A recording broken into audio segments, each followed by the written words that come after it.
룻기 1장 1절에서 5절까지입니다. 자, 룻기 1장 1절에서 5절 다 같이 합독하시겠습니다. 시작.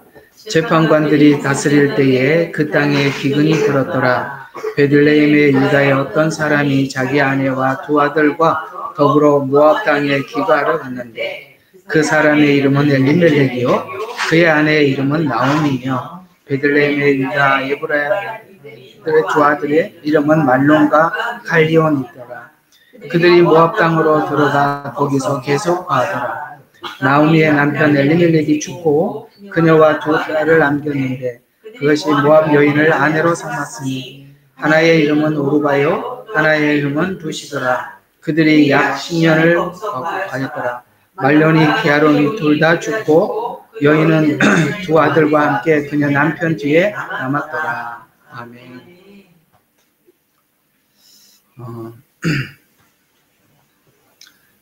룻기 말씀은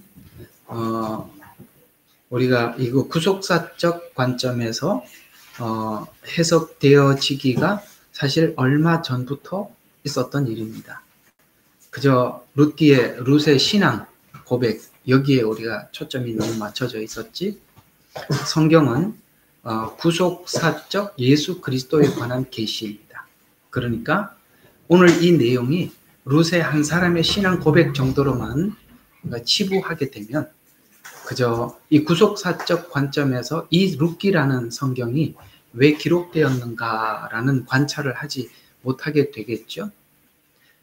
그런데 이 룻기가 요즘 보면 볼수록 너무나도 놀랍게 밝혀지고 있는 성경이기도 합니다. 대체신학이 룻기의 구속사적 해석을 하지 못하도록 가려놨던 것이죠. 그런데 이제 대체신학이 물러가게 되고 이 대체신학이 아닌 이스라엘과 이방인 관계, 여기 룻은 이방인입니다. 여기 나오미는 유대인이죠.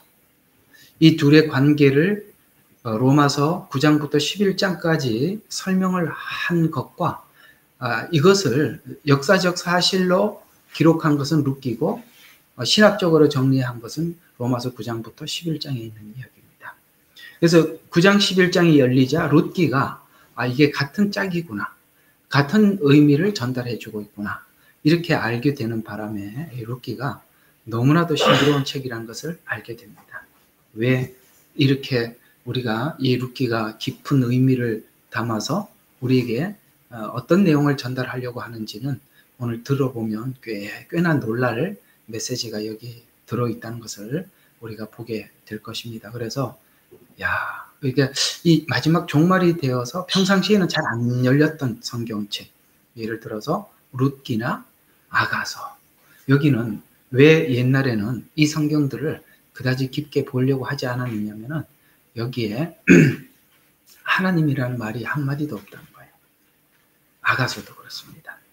그러다 보니까 이거는 어떤 논외의 책인가라고 생각하겠지만 놀랍게도 유대인들은 절기 때 함께 읽었던 성경 중에 이 룻기, 아가서 이런 것들은 그들이 절기 때 불렀게 함께 했던 성경이기도 합니다. 절기 때 불렀다는 것은 굉장히 중요한 의미를 가지고 있는 것이겠죠. 예를 들어서 불임절 그러면 에스더서를 읽었고 이렇게 그들이 6월절 때 읽었던 성경 그다음에 이 룻기도 거기에 하나 들어가기도 합니다. 그런 차원에서 봤을 때 룻기가 굉장히 중요한 성경임에도 불구하고 이게 열리지 않다 보니까 그저 룻의 신앙 고백 정도로만 우리가 자꾸 보려고 했지 이것이 복음적인 의미 안에서 얼마나 깊은 의미를 담고 있는지를 우리가 잘 몰랐던 것이었죠. 그래서 오늘 이 룻기를 한번 들어가서 이 속에 있는 하나님 메시지들 우리 함께 들으면서 듣다 보면 이런 내용들 듣다 보면 우리가 믿음이 안 생길 수가 없게 될 것입니다. 자, 오늘 1절 한번 보시죠.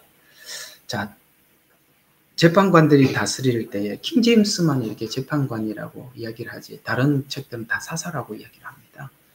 원래는 이 사사라는 단어는 이 글은 이게 한자를 모방하다 보니까 우리 한국인들에게는 익숙하지 않죠. 우리는 재판관 이렇게 하는 게 훨씬 우리에게 익숙한 이야기죠. 사사라는 말은 우리가 잘 쓰지 않는 말이다 보니까 이런 단어들이 우리에게 좀 와닿지 않았던 이야기입니다. 근데 오늘 여기 이야기 자체가 재판관들이 다스렸을 때라는 이런 말로 시작을 하고 있고, 그리고요 참 이상하게 이 재판 룻기를 보면 우연히 이런 말들이 참 많이 나와요. 우연이란 말이 갑자기 이렇게 먼저 이렇게 나왔으니까 우연이라는 말이 룻기에 왜 이렇게 많이 나오는지 한번 설명을 해볼게요. 여러분 사사기는 여러분 아시죠? 완전히 이제 끝장난 상태 아닙니까? 그렇죠? 완전히 끝난 상태죠. 그런데도 그런 과정 속에서 하나님은 어떤 한 경건한, 예를 들어서 주인공은 룻과 보아스가 될 수 있습니다. 나오미는 중재자에 이제 들어갑니다. 나중에 이제 좀 보면 알게 돼요. 굉장히 중요한 두 사람이 보아스와 룻이에요. 그래서 거기에 지금 일어나고 있는 수많은 일들이 전부 다 성경은 이 룻기에서는 우연이라는 단어를 자꾸 써요. 우리에게는 우연히 같아 보이죠. 왜? 우리 입장에서 보니까. 그러나 이거 우리 일상 속에 일어나고 있는 이 우연이라는 많은 일들은 하나님의 철저한 간섭과 섭리 속에서 일어나고 있다는 것입니다. 우연히 지나가다 우연히 듣게 되었고, 우연히 우리 교회, 우리 입장에서 그랬다면 주생명 선교교회에 등록하게 되었고, 우연히 예레미야 눈물 채널이 만들어졌고, 우연히 우리 이렇게 갔는데 그 우연히가 성경은 필연이라고 이야기하고 있는 것이죠. 근데 룻도 사실 이런 일이 훗날 보아스와 결혼을 하고 다윗의 할머니가 될 거라는 생각도, 증조 할머니가 될 생각도 안 했거든요. 그런데 그렇게 해서 뭐가 됐습니까? 이 족보 속에 들어가 버렸다는 것이죠. 이런 것처럼 저는 이제 여러분들에게 좀 권면하고 싶은, 우리 인생 속에 좀 제가 권면하고 싶은 것은, 우리가 생각할 때는 좀 우연히 같아 보이지만 우리가 살다 보면 우리가 신앙이 어느 정도 이렇게 자라다 보면은 어떤 걸 굉장히 강하게 느낄 때가 있어요. 어떤 게 있냐면은, 나는 이게 우연히 일어난 일 같았었는데 굉장히 필연적이구나, 이게 하나님이 정말 중요한 만남이구나 라는 것을 나중에 캐치할 때 그걸 우리가 함부로 생각해서는 안 된다는 거예요. 굉장히 중요한 건데 그걸 그냥 아무렇지도 않게 넘기는 것은, 그게 정말 우리 인생에 하나님 주신 축복을 우리 스스로가 걷어 차게 되는 것이 되거든요. 그런 이제 우연이라는 단어가 여기는 우연히 일어나고 있지만 굉장히 필연적이라는 것을 오늘 이 룻기 안에서 우리에게 제시해 주고 있다는 것입니다. 자, 그러면 한번 룻기가, 사사기는 각 지파의 전체 내용을 다루었다면 룻기는 그 전체 지파가 아닌 한 가정에서 일어난 이야기를 다루고 있어요. 그러니까 사사기와 룻기는 그런 차이가 있어요. 이쪽은 지파적인 관점에서 설명을 했다면 이 룻기는 한 가정을 다루고 있다는 것인데요. 여러분, 이 사사기가 지나고 그 다음에 마지막 사사가 누구죠? 사무엘이죠. 그걸 알고 있어야 돼요. 마지막 사사가 사무엘입니다. 그러니까 사무엘이 지나면서 왕정 시대로 넘어가는데 첫 번째 왕이 사울이 되고 그 다음이 다윗이 왕이 됩니다. 그 다음에 이제 솔로몬이고 그 다음에 북왕국과 남유다가 이렇게 나누어진 게 이스라엘 역사 속에 우리가 꿰뚫고 있는 그 역사들이죠. 근데 중요한 것은 이것이 사사기에 있고 그 다음에 조금 있으면은 다윗 왕이 등장하기 위해서 오늘 룻기 끝이 이렇게 끝이 난다는 거 한번 잠깐 보세요.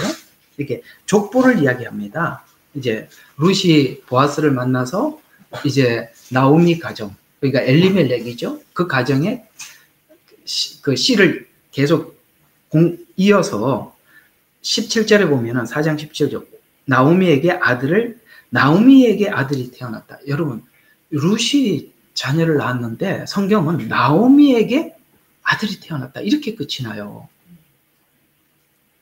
그건 뭡니까? 이 가정이 대가 끊어지지 않았다.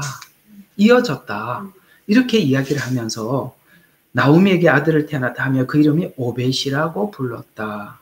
그가 다윗의 아버지인 누구더라? 이새더라. 이새 다음이 다윗이죠. 그러니까 지금 룻기는 뭘 연결시키고 싶은 거예요? 다윗과 연결시키고 싶은 거예요.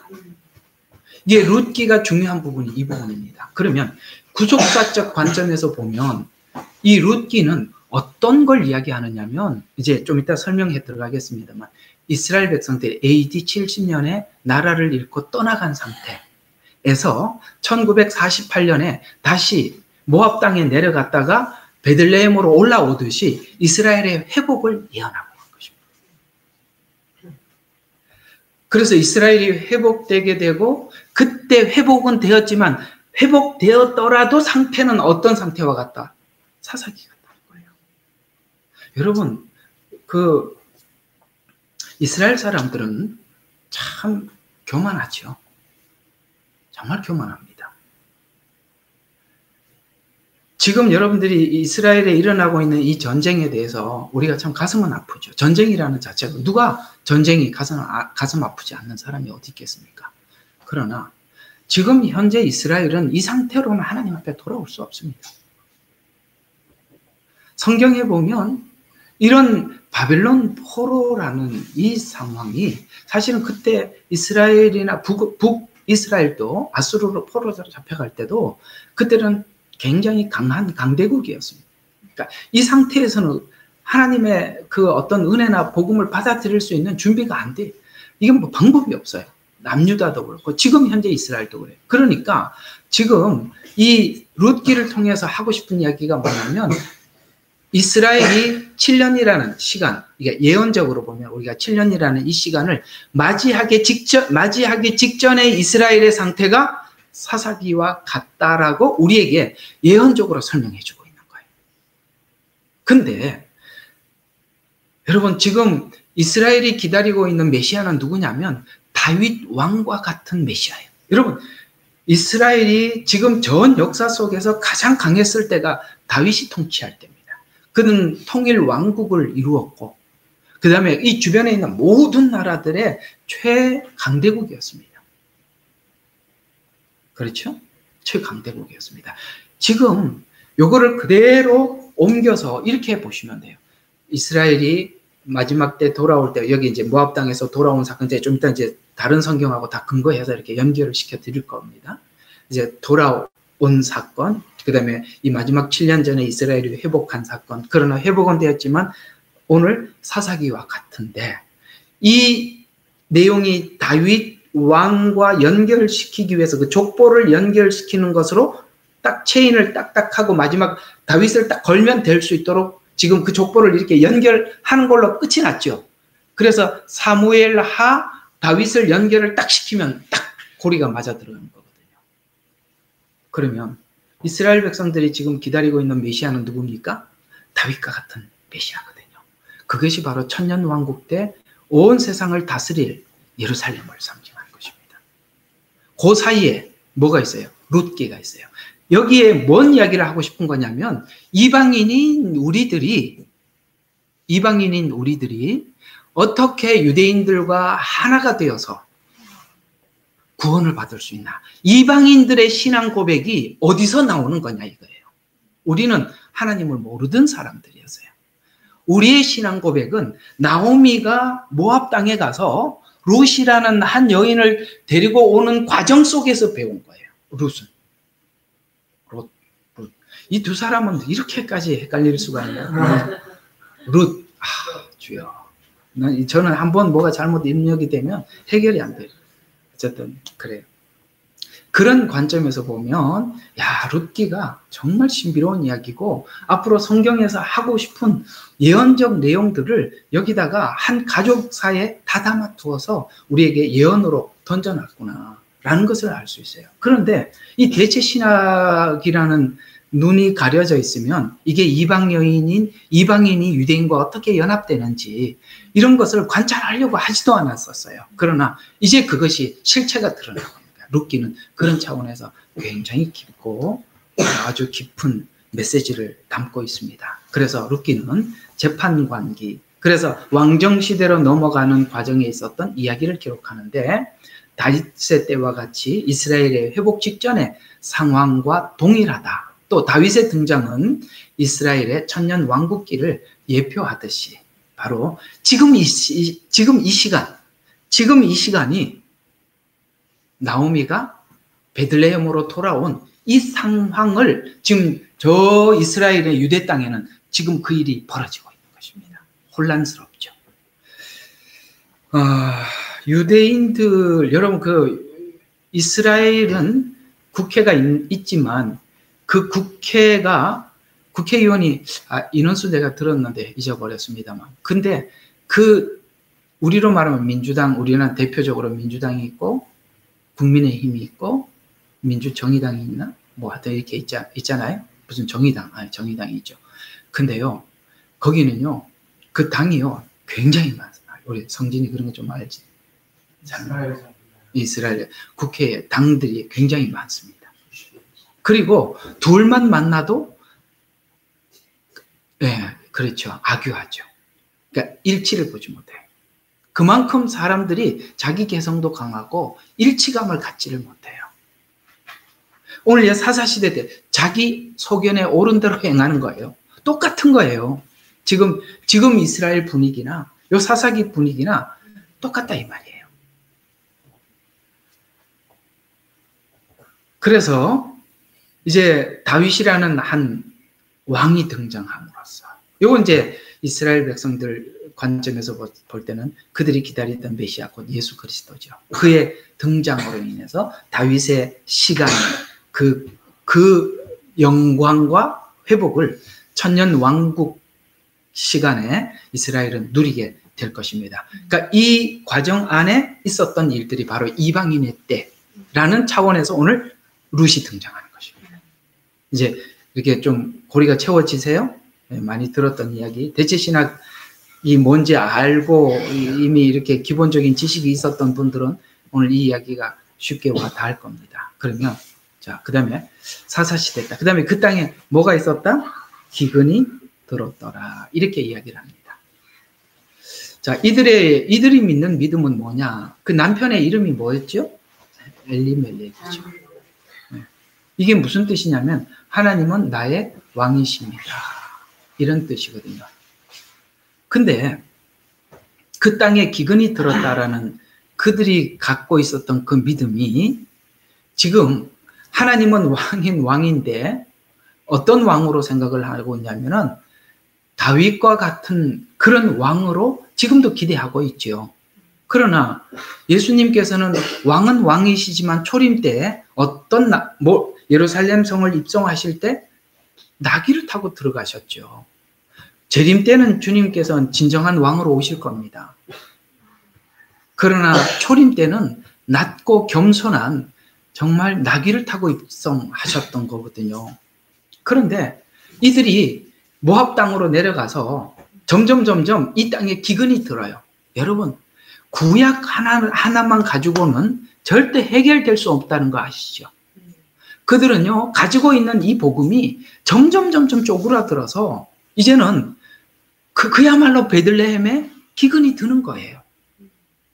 성경에 보면 이 유대인들을 이야기할 때 씨 뿌리는 비유에서 그 유대인들을 사실 하여튼 그래. 유대인들을 비유하면서 뭐라고 하냐. 그들은 있는 것까지도 뺏긴다고 했거든요. 구약만 가지고 있으면 뭡니까? 구약의 예언을 성취한 예수님을 보지를 못했는데. 그러니 그들이 지금 하나님은 왕이시다라고 믿는 믿음은 가지고 있었지만 그 왕이 오셔서 우리는 그 둘 다 보지요. 구약과 신약. 그 둘 다 봤을 때 우리는 예수님이 진정한 메시아고 훗날 왕으로 오신다는 걸 우리가 다 알고 있어요.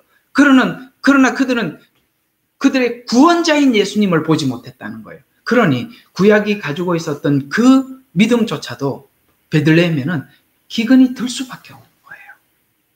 그래서 어디로 갔죠? 모압 땅으로 내려갔습니다. 자, 기근이 들었다. 이 이야기 한번 좀 해볼 필요가 있어요. 마태복음 13장으로 가봅시다. 기근이 들었다. 여러분 성경 읽다 이 말 읽다가 또 읽고 쭉 지나가다 한 번 더 읽고 또 이 무슨 말이야 또 읽고 또 이렇게 해본 적이 있었을 거예요. 한번 다 눈 크게 뜨고 한번 봐봐요. 되게 이상한 말이 하나 있거든요. 13장 13절에서 14절. 그러므로 내가 그들에게 비유로 말하노니 이는 그들이 보아도 보지 못하고 들어도 듣지 못하며 깨닫지도 못함이라. 여기 말하는 그들은 물론 우리가 설교할 때 우리라고 얘기해도 좋아요. 그러나 여기 지금 이 예수님의 말씀을 들으러 온 사람들은 이방인들은 아무도 없습니다. 1차적인 해석을 선명하게 하셔야 되는 거예요.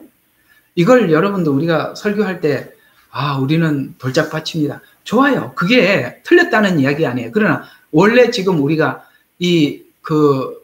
대체 신학이 아닌 원래 해석으로 보자는 거예요. 그러면 이 사람 누구죠? 비유로 말하노니 그들은 보아도 보지 못하고 들어도 듣지 못하고. 우리는 자꾸 비유니까 이렇게 말을 하는데 뒤에 이상한 말이 나와요. 이사야 말씀을 그대로 인용을 합니다. 자, 봐요. 또 이사야의 예언이 그들에게 이루어졌으니, 여기 말하는 그들은 전부 다 유대인들, 지금 말씀을 듣고 있는, 씨 뿌리는 비유를 듣고 있는 그들입니다. 말하기를 너희는 듣기는 들어도 깨닫지 못할 것이요 또 보기는 보아도 알지 못하리라.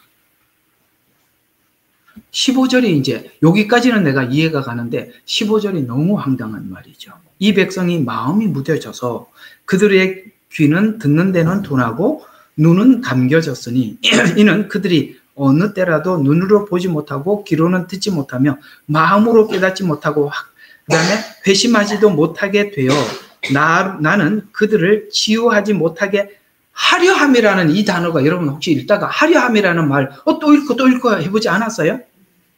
하려함이라. 여러분 하나님이 이런 분이세요? 말씀은 해놓고 듣지도 눈도 감기게 해놓고 눈도 감기게 해놓고 귀도 닫게 해놓고 아니 지금 이건 이 사람들이 안 열리는 게 이 사람들의 문제라고 이야기를 하고 있나요? 아니면 이사야 말씀을 그대로 인용을 하면서 하려함이라라는 어떤 하나님의 의도가 담겨 있다라는 이런 말로 얘기가 풀어가고 있지 않나요?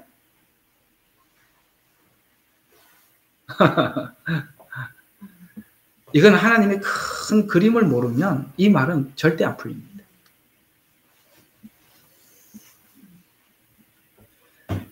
왜 이들은 이렇게 보지 못하느냐면 유대인들이 마음이 무뎌져서 듣는 데는 둔하고 눈이 감겨졌어요. 왜 마음이 둔해졌죠?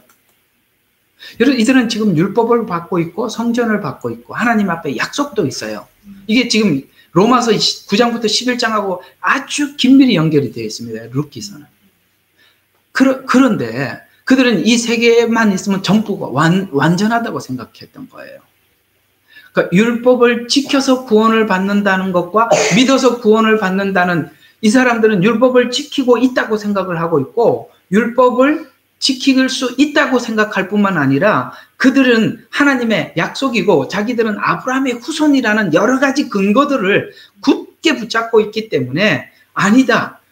오직 은혜로 자비로 믿음으로 구원을 받는다는 말을 들을 수가 없는 것을 마음이 무뎌졌다. 이렇게 표현하고 있는 것입니다. 마음이 무뎌져서 메시아가 왔는데 보지 못해요. 지금 복음을 전하는데 듣지 못하고 있는 거예요. 왜냐하면 11절에 허락되지 않았기 때문에 11절 봐요. 주께서 그들에게 대답하여 말씀하시기를 이는 천국의 신비들이 너희에게는 알도록 허락되었으나 그들에게는 허락되지 않았다라고 말하는 그들은 지금 여기 이사야 예언을 그대로 인용하는 걸 봐서 유대인들이라 이 말이에요. 씨 뿌리는 비유를 여러분이 설교한 대로 들은 거 틀린 거는 아니나 지금 구속사적 관점에서는 그 이야기를 하고 있다 이 말이에요. 왜 그들은 이렇게 완고하게 듣지 못하고 마음이 이렇게 눈과 귀가 닫혀 있을까? 로마서 11장에 그 대답을 해주고 있습니다. 로마서 11장으로 가보죠.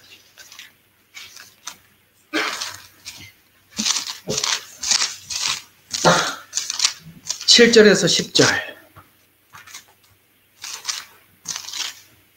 아마 제가 이 설교 마치고 나면 엄청 많이 궁금해서 자꾸 질문할 텐데 질문하지 말고 제가 가르쳐 준 거하고 성경이나 찾아가고 기도하면서 좀 열심히 하세요. 이거는 많이 기도하고 많이 연구하고 그래야 여러분들이 확신하게 될 것입니다. 이게 쉽게 그냥 이해가 될 만큼 쉬운 이야기는 아니라서 그런 거니까 여러분 많이 애써 보시기를 바랍니다. 자, 계속 자 7절부터 10절 자 11장 7절에서 10절 제가 봉독하겠습니다. 그러면 무엇이냐? 이스라엘이 구하는 그것은 얻지 못하고 오히려 선택된 자들이 그것을 얻었으며 그 나머지는 오늘까지 완고해졌느니라. 완고해졌대요. 그러면 지금 이 오늘까지라고 말하고 있는 이 바울이 오늘까지는 예수님 부활하고 승천하고 난 이후예요. 그렇죠?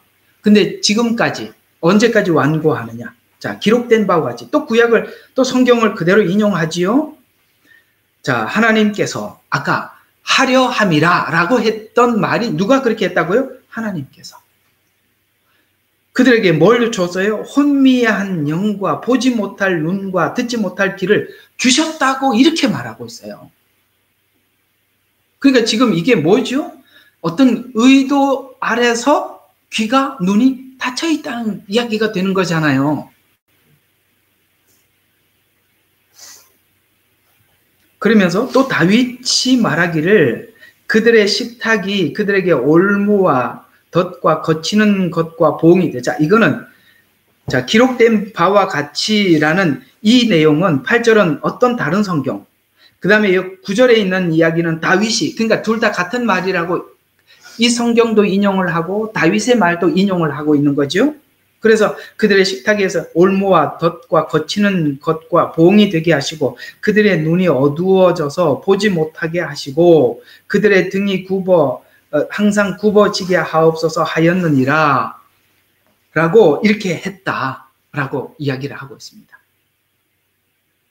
자, 그러면 어떤 부분에 이들이 이렇게 완고하냐 이 말이에요. 어떤 부분에서 이렇게 완고하냐? 여러분 어떤 부분인 것 같아요? 6절입니다. 여기에서 완고하다는 거예요. 6절 봐요.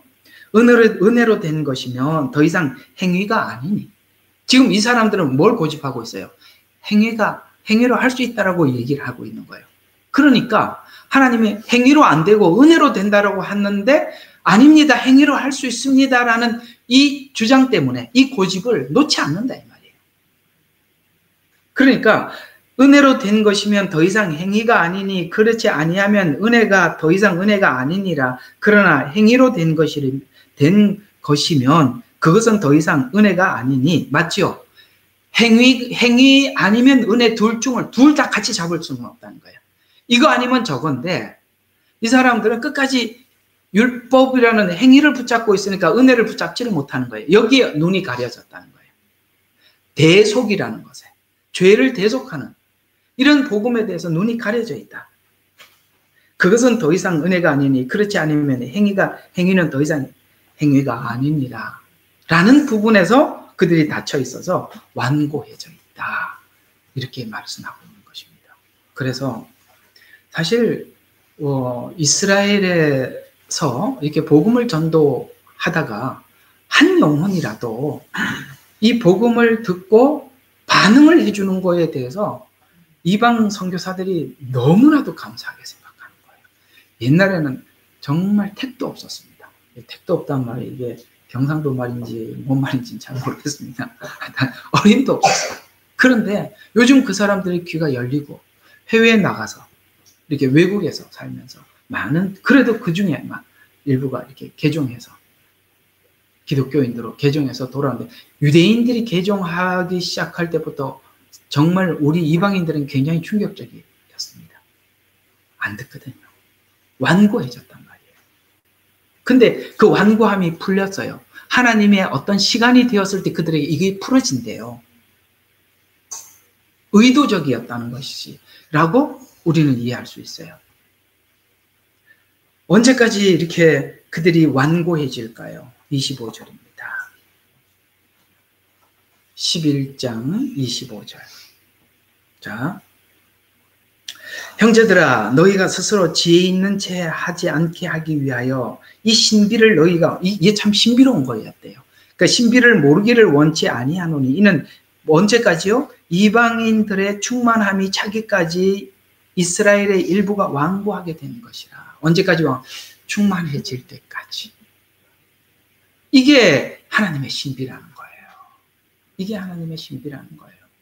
그런데 우리는 이 7년이라는 시간은 유대인들이 이해하는 만큼 우리는 7년을 몰라요.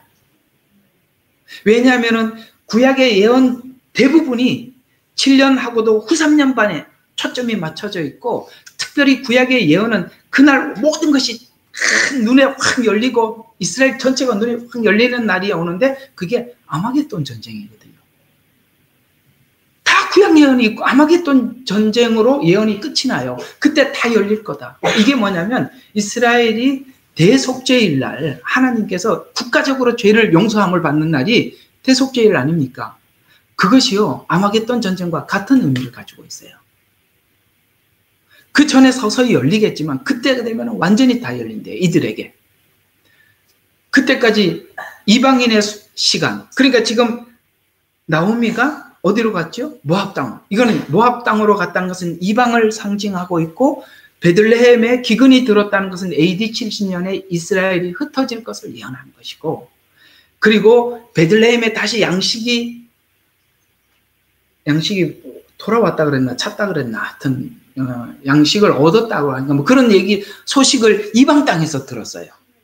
예, 풍년이 들었다는 얘기를 모압 땅에서 듣고 올라왔어요. 그때 이방인인 룻이 함께 오게 되고 보아스와 결혼하게 되죠. 이건 다 상징적 의미를 가지고 있는 것입니다.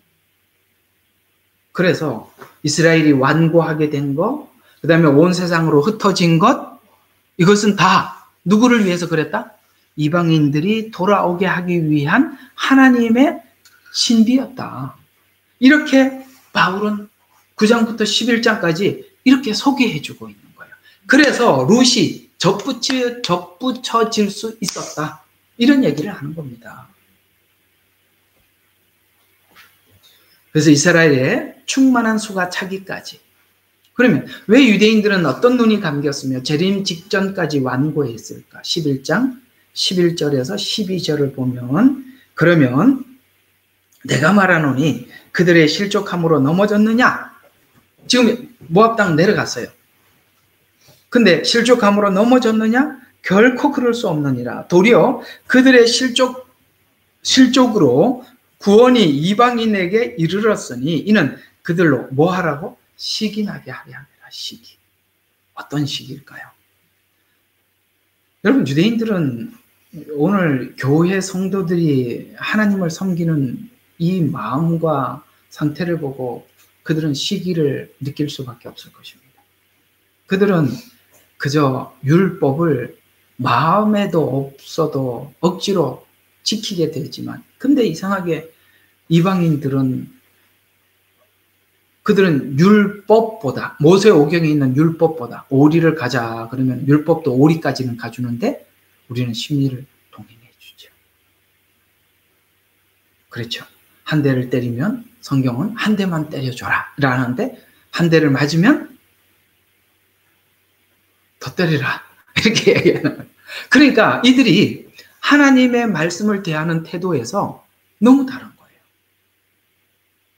그래서 시기 나게까지 하려 합니다. 아시겠습니까? 그래서 시기 나게 하려 합니다. 그들의 실족함이, 자, 하나님이 이스라엘을 일부러 이렇게 실족하게 했대요. 그래서 그들의 실족함이, 그 실족함 때문에 세상에 부요함이 되대. 흩어졌으니까. 근데 저는 이번에 이 이스라엘 전쟁을 자꾸 전쟁의 불쌍함으로 보자. 하나님의 큰 그림 속에서 좀 보자고요. 사람이 죽는 거는 이래 죽든 저래 죽든 죽어. 그러나 주님 만나고 죽으면 다 그냥 인생 완전 성공한 거고, 주님 없이 죽으면 진짜 죽는 거예요. 그게 정말 죽음이에요. 근데 여러분, 이번에 이 이스라엘 전쟁 때문에 온 세계가 하나님께 집중하고 있다는 거 아십니까? 또 하나는 그렇게 성도들이요, 설교도 그렇게 잘, 요즘은 이렇게 대체 신학이 확 벗겨지고 있습니다. 이 전쟁 때문에. 이스라엘의 전쟁이 성경의 예언과 어떤 관련이 있는가? 이제는 이 대체 신학이 벗겨진 목사님들이 막 외치기 시작하니까 사람들이 거기 조회수가 옛날에는 잘 듣지도 않았던 게 막 2배, 3배씩 막 듣기 시작하는 거예요. 아, 나도 뭐 이스라엘에 올렸더니 막 이렇게 많이 듣더라고요. 왜요? 지금요, 하나님께서는 이방인이나 유대인 전체에게 이스라엘을 통해서 하나님의 예언이 이렇게 성취되고 있다라는 것을 가르쳐 주고 있는데, 특별히 마지막 때 하나님께서 그 이스라엘 주변 나라들 심판이 주르륵 나와요. 앞으로 에스겔서 하면서 계속 나올 거예요. 지금 하나님이 그걸 하고 있는 것입니다. 뭐 세상이 뭐 이스라엘을 보고 저기 뭐죠? 지금 그 누명을 씌워서 무슨 병원에다가 다 소용없습니다. 모든 것은 하나님 뜻대로 가는 거예요. 세상이 뭐 거짓말을 하고 뭘 조작을 해도 소용없어요. 결국 하나님 예언대로 성취되는 겁니다. 예, 우리는 성경을 보고 세상을 보는 것이지, 요대로 되느냐, 요대로 돼 가고 있구나라는 것을 우리가 확인하는데 세상 돌아가는 걸 우리가 볼 뿐이지.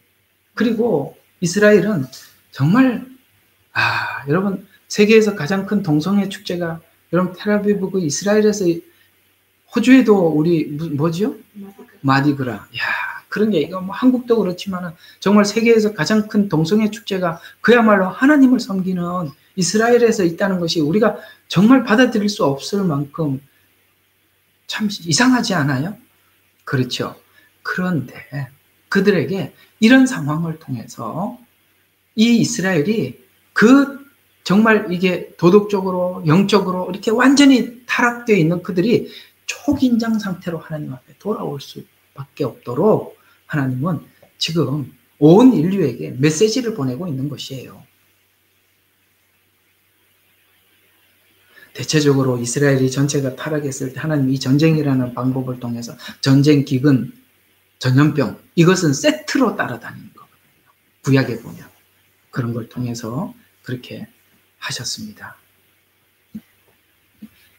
그래서 우리에게 12절에 있는 말씀처럼 이방인의 그들의 실족함이 세상의 부요함이 되고 그들의 쇠퇴가 이방인의 부요함이 되었더라면 하물며 그들의 충만함은 어떠하리요? 여러분, 이 말을 그들이 이제 충만하게 돌아왔어요.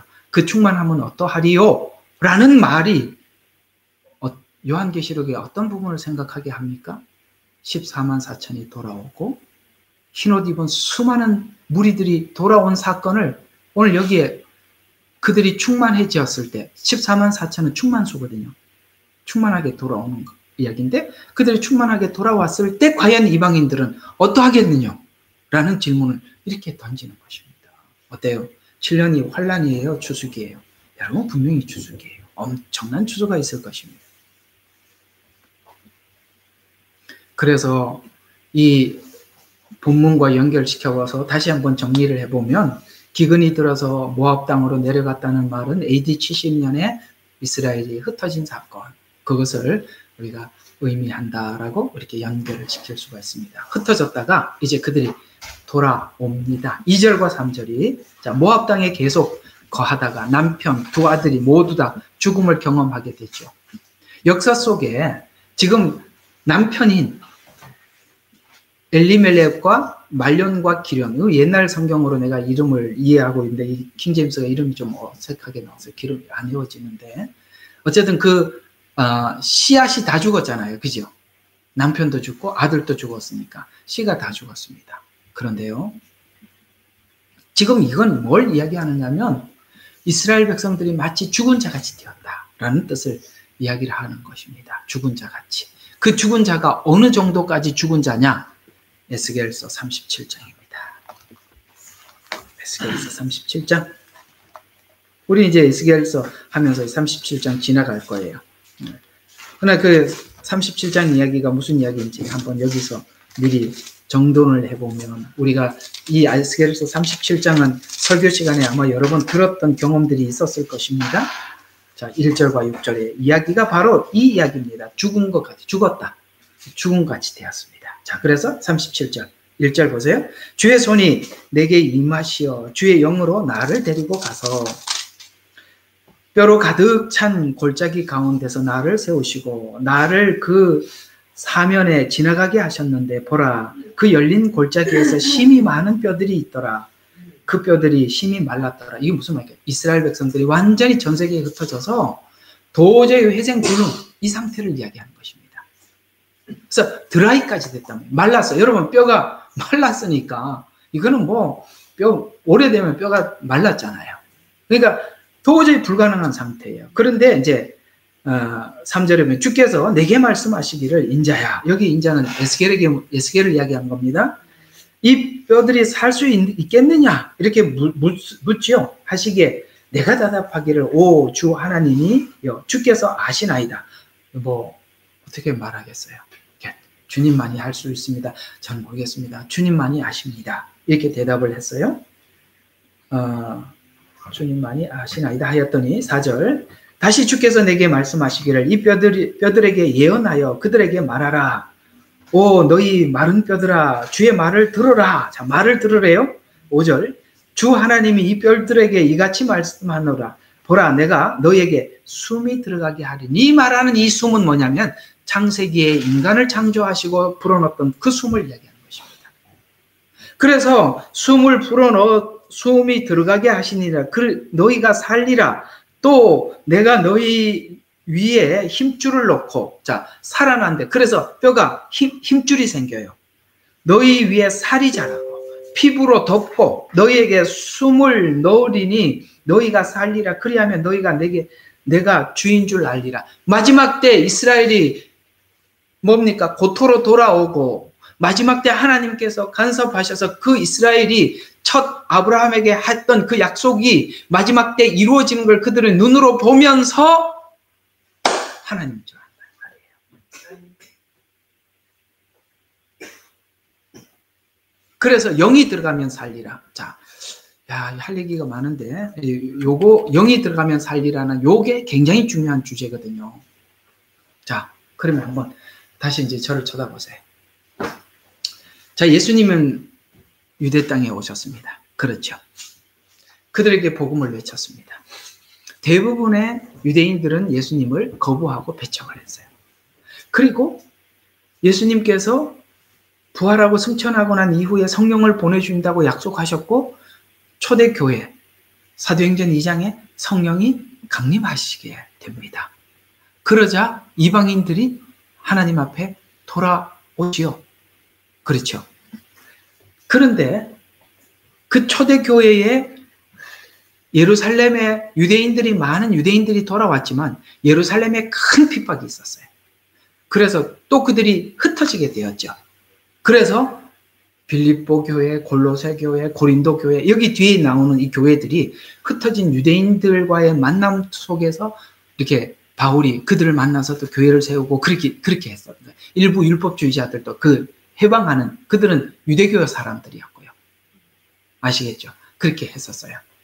자, 교회가 지금 초창기 교회가 세워지고 지금까지 오게 된 것은 우리는 모르면 사람이 믿음을 지키고 그러니까 하나님 말씀을 전하고 해서 교회가 유지됐다고 생각하는데 아닙니다. 하나님의 영께서 지금까지 주관하고 계셨던 겁니다.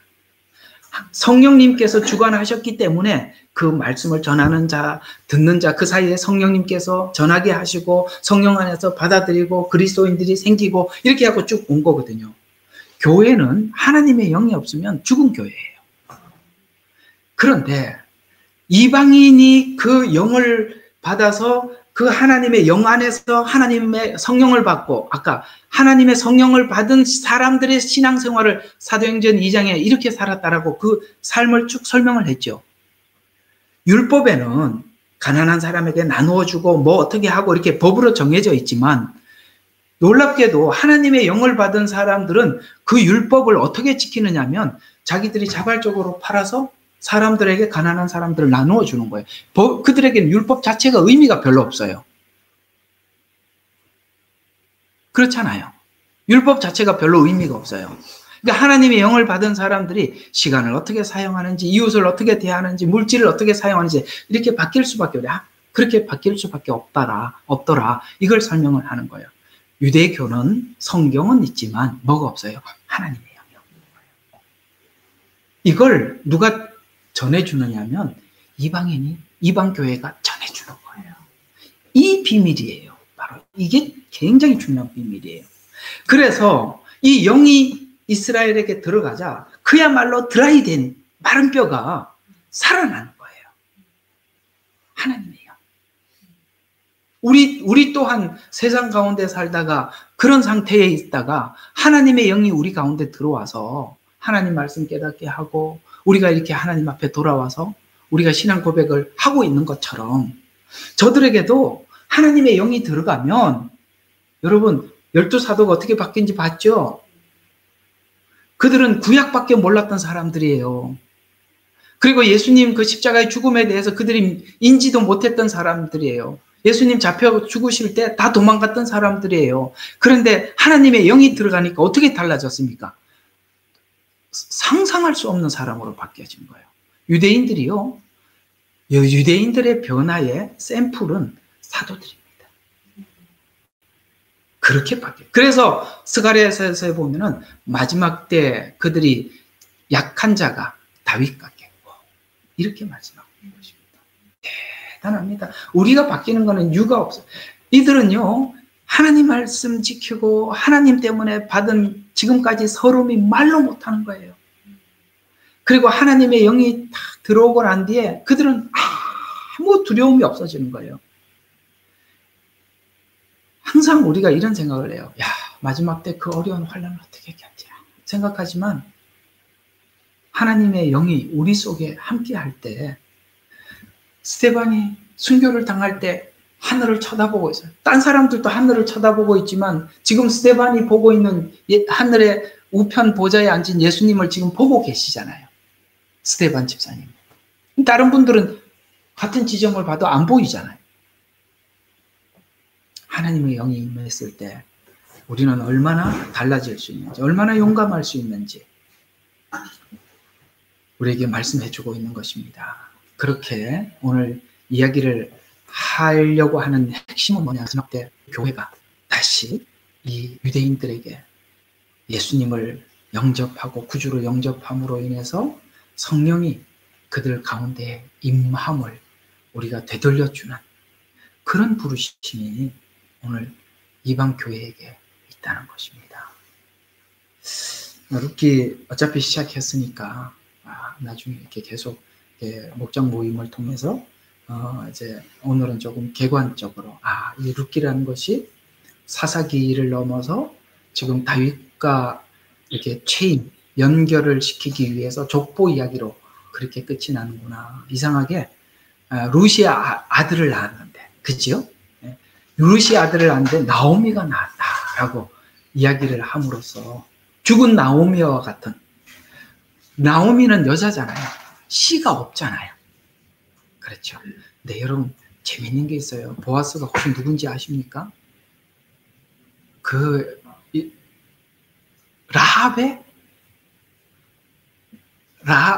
라합이 그 증조 할머니예요. 라합. 그 여리고성에. 신기하죠. 네. 자, 그래서 오늘 이제 이런 얘기가 되는 겁니다. 유대인들은 지금 베들레헴이라는 떡집, 베들레헴이라는 말이 떡집이라는 말이에요. 그래서 하나님께서는 이스라엘에게 말씀을 주시죠. 약속도 주시고 모든 것은 그들에게, 그래서 로마서에 그들에게는 언약도 있고 성전도 있고 약속도 있고 육신으로는 뭡니까? 예수님이 태어나셨고 예수님께서도 뭐라고 말씀하셨어요? 구원이 곧 어디에서 난다? 유대인에게서 남이라. 이렇게 말씀하셨어요. 그들은 수많은 하나님의 축복을 받고 누렸습니다. 그러나 예수님을 보는 눈이 없다 보니까 그 약속은 있는데 실체를 못 보니까 베들레헴에는 뭐가 들 수밖에 없어요? 기근이 들 수밖에 없어요. 그래서 모압 땅으로 내려갔듯이 이스라엘 백성들은 세계 곳곳에 흩어집니다. 흩어져 있는 그곳에서 베들레헴에 하나님께서 이스라엘의 독립, 거기에 양식이 주셨다라는 소식을 듣고 알리야하기 시작한 것이죠.